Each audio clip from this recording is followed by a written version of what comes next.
the smile on my face is absolutely this much because I know for a fact that everyone is absolutely excited at the party going on in Russia. Welcome. It's all about the game, as brought to you by AfriOne Mobile. AfriOne Mobile is the first ever made in Nigeria smartphones and tablets, and now the fastest mobile wallet. Ladies and gentlemen, Nigeria yesterday, the Super Eagles of Nigeria didn't particularly soar, but that's not a problem, of course. Eagles take a while to just gather momentum. And speaking about momentum, I got my man in the house this morning, Biola Kazim. How you doing? Hi, Jide. Good to be here. Biola, you wore green yesterday. A lot of people believe that you jinxed that thing. Why? Because I wore green. Yes. Why not me wearing green? The Super Eagles wearing. I mean, well, not the best day in the office for the Super Eagles of Nigeria, but good thing is that we've got 2 other games. There's a reason why you have three group games. We've seen teams, lose their first game and go on to do great things. In 1996, if you remember, Atlanta 96, we lost our first game actually, and we ended up, winning the Olympic gold. I remember as well that in 2010, Spain lost their first game against Switzerland 1-0. And they emerged champions, after the final.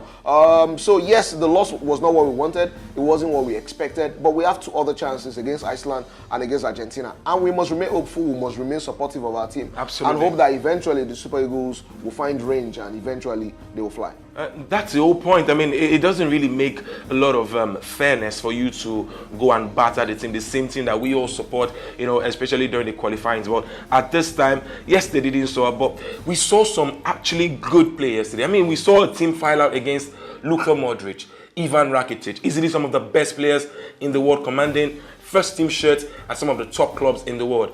And I don't think Nigeria particularly played badly yesterday. Well, I think that what has happened is a lot of people completely underestimate the quality and the experience of this Croatian national team. I mean, between Luka Modric, Rakitic, and Mandzukic, they probably have 200-300 Champions League games between them. This team, the collective, they've been together for 6-7 years. The level of cohesion, the level of togetherness, the level of experience far supersedes what it is that we have. Biola, they even call them the golden generation of the Croatian football. Yes, even though they haven't gone on to win anything. But yes, you make a good point when you say that in terms of quality, they are a team packed, with appreciable quality. Absolutely. On the other hand, what we have is a young team. We're actually the youngest team. At the World Cup, who you get the feeling haven't even come close to picking. Tournaments like this, they can go on and do very well. But even if they don't do well, you get the feeling that it will stand them in good stead, going into the future. What we saw yesterday was a team that was not overawed by the occasion. Absolutely. We didn't see any sign of nerves. Ultimately, good as the Croatians are, experienced as they are, they relied on set pieces to score against us. That doesn't make the defeat any less painful. But the point is that they were not absolutely torn apart. In defense, for the most part, we absolutely limited their damage. Coped really well with the threat of Rebic, Perisic, and Mandzukic. Yeah. In the middle of the park as well, Etebo was a shining light. It was. Going forward was where we struggled. We struggled with transition, we struggled with penetration.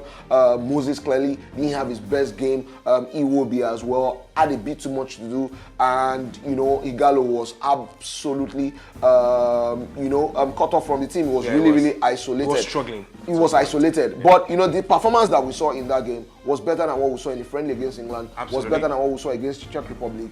And I imagine that the coach will have taken a lot of learnings from this. The boys as well will take a lot of learnings. And we go again against Iceland. Who knows? Maybe the boys will finally have lift-off and get us all 3 points. Now let's talk about Iceland now, shall we?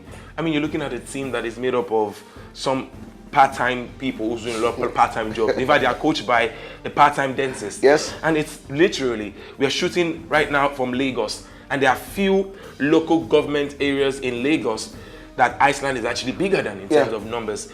And you can see a team like that going to, that's the beauty of the World Cup, right? Yeah, I mean, you always, get results like this. They had 1-1, they played 1-1 against Argentina. If you remember, Italia 90, Cameroon also, defeated Argentina. Argentina, they have this thing for shock results, so to speak. But the thing about the Icelandic team is that they come with that Nordic, Scandinavian approach. I would say DNA of structure and order. You could see their defensive organization was absolutely spot on. They were well drilled. They knew exactly what it is that they had to do. They knew exactly when to snuff out space. Yeah. And every time Messi had the ball, they always had 2-3 men quickly closing him down. So you could see that they had done a lot of preparation, for the game against Argentina. The Argentine national team, in many ways, is a paradox, brimming with quality as a collective, you just get the feeling that they never truly hit the heights. They've been to a few finals over the past, 6-7 years, haven't, crossed the lines. But even in the periods of getting to those finals, they always have this odd performance that makes you wonder how a team brimming and filled with so much quality, haven't been able to come to the party. My big issue with Argentina, particularly under Sampaoli, was that he was hired to bring the urgency and intensity and dynamism that his Chile team had. Yeah. He hasn't done any of that with Argentina. They are not anything close to dynamic. The intensity isn't really there. Yeah. And more worrying for me is that it takes some decisions that in some way leaves you wondering. So for instance, you wonder how Dybala is not getting into the team. You wonder how you go to the World Cup, for instance, without Mauro Icardi. I try not to question managerial decisions because, there's a reason why they are the manager and I am not the manager. But you wonder if the appointment of Sampaoli has been a really great one for Argentina. They might go on and win the World Cup, who knows, and then it will turn out to be a good appointment. Yep. But for now, looking at how they qualified, where they struggled mightily, looking at the shambolic preparations that they had, and looking at how they were unable to unlock this.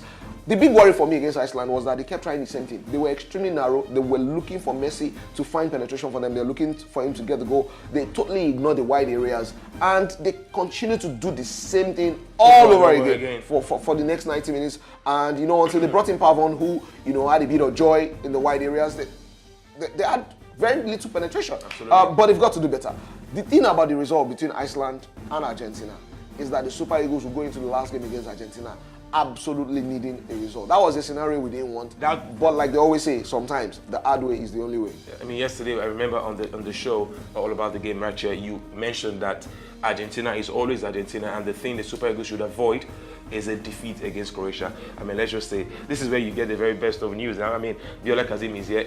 Viola Kazim is not Mystic Marcos. Remember the Mystic Marcos? No, I'm not. The pig. In 2000, somebody said they've killed the pig already. In 2010, we had an octopus Paul. Yeah. That's the beauty about the World Cup. There's always something to talk about, something to juice from in terms of news and reviews. Of course, you know for a fact that the very best place to get the best of feeling for this World Cup in Russia is right here and AfriOne Mobile. And yesterday, unfortunately, we wanted to give out shirts and souvenirs to the first player, to anybody like that who predicts correctly the first player to score for Nigeria. Etebo scored, but it wasn't for Nigeria. A lot of people were asking me on social media that Etebo scored, or is it for Nigeria? I'm like, nah. So, but that doesn't change anything, does it? All you need to do still is to go subscribe and mention and probably follow us across board, AfriOne Mobile and now Nigeria, across board Facebook, Twitter, and Instagram.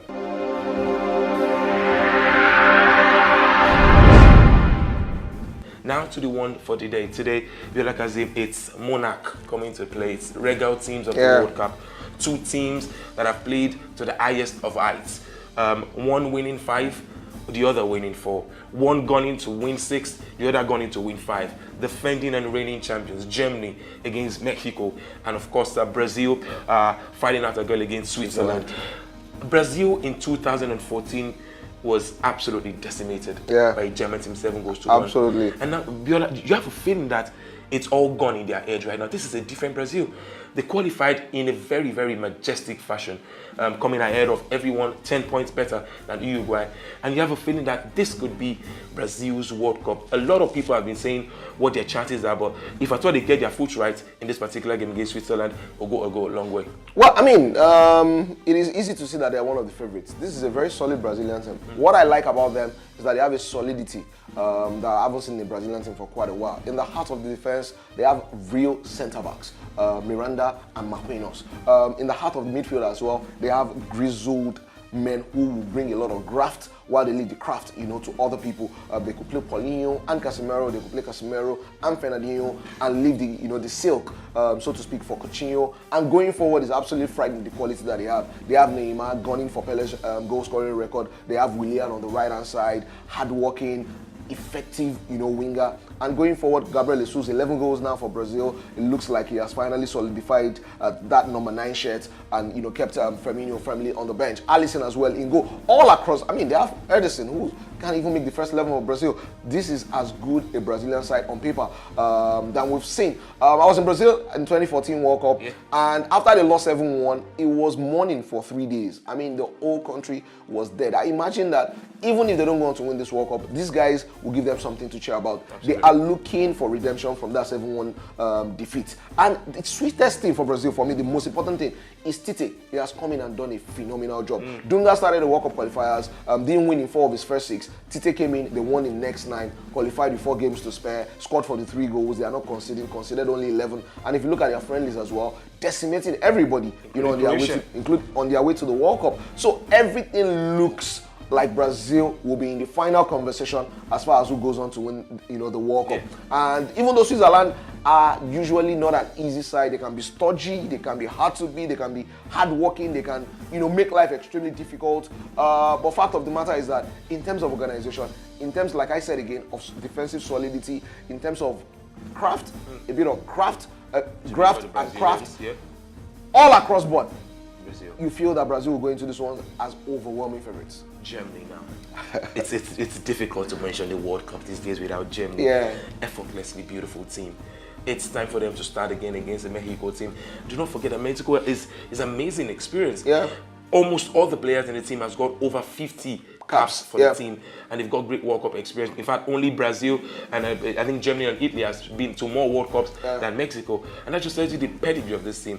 But pedigree may not probably stand in place of this Joachim Löw team. Well, the thing about Germany as well is that they come with a bit of experience. This is Joachim Löw's, I think, 6th straight tournament. He's been to 3 World Cups. If you factor in 2010 and 2006 when he was Klinsmann's assistant, it is now 7 tournaments. So he's a very experienced coach. He has a contract to the end of the Qatar World Cup in 2002, so he has no worries about his job. What I've loved about Joachim Löw is that he has constantly regenerated. 2022. Yes. He has constantly regenerated this German team without any drop in quality, without making it really, really obvious. He quietly evolves the team. No revolution, evolution, so to speak. But he will be slightly worried with how they are coming into this World Cup. They absolutely blew everybody apart in qualifying. They won all their 10 games, scored, I think, 3 goals or more in all of their games except 2.